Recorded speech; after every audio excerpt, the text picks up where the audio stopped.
television, mental illness, dismemberment, weird, 12 minutes, view source, history, purge, talk 22. In the fall of 1987, local news channel WSB-TV2 of Atlanta, Georgia was attempting to fill a scheduling gap in their Sunday morning lineup. After a few solicitations by local business owners, they decided to allow the young Reverend Marley Sachs to take the available hour block to do a religiously themed show. It premiered October 18th with little promotion. The show was standard religious fare and consisted of the Reverend sitting in a simple chair reading passages from the Bible to the camera and discussing their interpretation and significance to our modern, day-to-day life. The show received a reasonable number of viewers and continued to be shown into early December. It was then that the studio began to receive extremely strange complaints from the viewers of Words of Light with the Reverend Marley Sachs. The calls were from women and women only, who vaguely referred to uncomfortable feelings they had at very specific intervals during the program.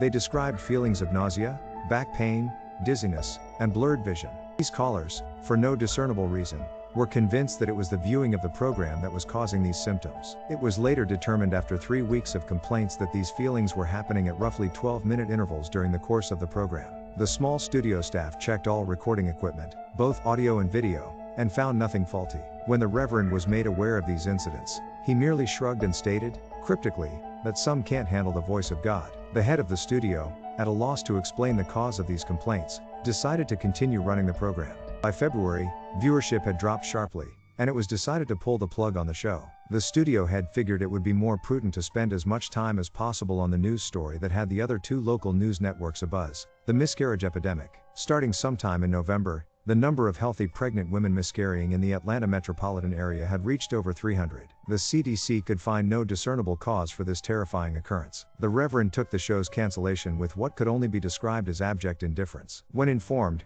he made no protest, merely nodded, almost knowingly. He left the studio after the last episode was filmed without so much as a word and dropped off the face of the earth. No one ever heard from him again, not his former congregation nor any member of the church. The studio moved on, filling the slot with an infomercial, and continued to concentrate on the miscarriage story. A year and a half later, an intern at the WSB studios discovered the tapes of the Words of Light and began going through them in an attempt to find stock footage for an upcoming piece the station was doing on the impact religion had on the city. The Atlanta incident as the miscarriage epidemic became known in medical journals petered out 3 months after the studio canceled Reverend Sachs' show, and it already began to fade from the public consciences. One of the still frames of the severed head. As the intern went through the tapes, he accidentally made a disturbing discovery about the footage. While attempting to stop one recording at 10 minutes and 45 seconds, he mistakenly jammed the fast-forward button down. While the footage whizzed by, he attempted to pry up the button with a screwdriver. Just as he succeeded, the tape stopped at 32 minutes and 1 second. The intern actually fell out of his chair when he looked up at what was frozen on the screen, the image of a badly decomposed severed head filling up the entire frame. After he collected himself, he moved the film back a few frames, then forward, and realized that his mind was not playing tricks on him. He began going through the rest of the recording and soon discovered that at exactly 12-minute intervals, the image would appear for 1 frame. Thinking it's some practical joke being played on the new guy, he presented it to one of the film technicians, ready to be mocked. The technician was just as puzzled as him. No one had touched the footage since the cancellation of the show. After the studio had closed for the night, the intern convinced the tech to help him go through all the tapes of the Words of Light. They discovered that every single episode had this same horrifying anomaly. They also realized that as the show progressed, the image had become more disgusting, as maggots began to eat away at the loose flesh and pieces of hair and skin seemed to fall off exponentially. The tech made clear to the intern that what they were seeing was technically impossible, since the film itself showed absolutely no signs of splicing. He himself had been at every filming of the show and knew of no time when this image could have been inserted into the frame. All of this was presented to the studio head, who, fearing some kind of backlash over allowing this to get on the air,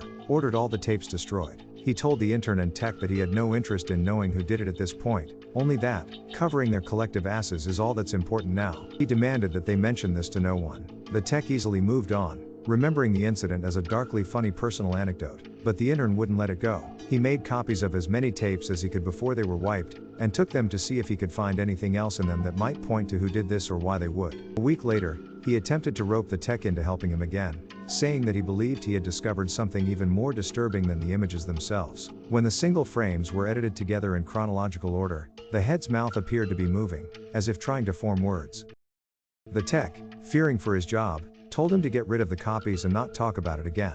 A week later, police responded to a 911 call made by an elderly woman in one of the Atlanta suburbs at dusk. She had heard horrible noises coming from her next-door neighbor's house, where a young couple lived. She told the emergency responder that the wife was pregnant and that she was terrified that something had happened. When the officers arrived on the scene 20 minutes later, they found no lights on in the windows and the front door ajar. They moved in slowly and made their way into the living room. Inside they found a young woman, dead, with her abdomen slashed open. The wound was jagged, and a trail of blood led from the body to the couch on the far end of the room. There sat her husband, the studio intern, naked, the corpse of his unborn child at his feet, dying. In his hand, he held the rusty piece of metal siding he had used to gut his pregnant wife. The television was on and playing an 18-second loop of silent footage of a decomposing head mouthing some unintelligible words. The story at the police precinct to this day goes that the intern kept saying under his breath, over and over again as they led him away, "The light of God calls them."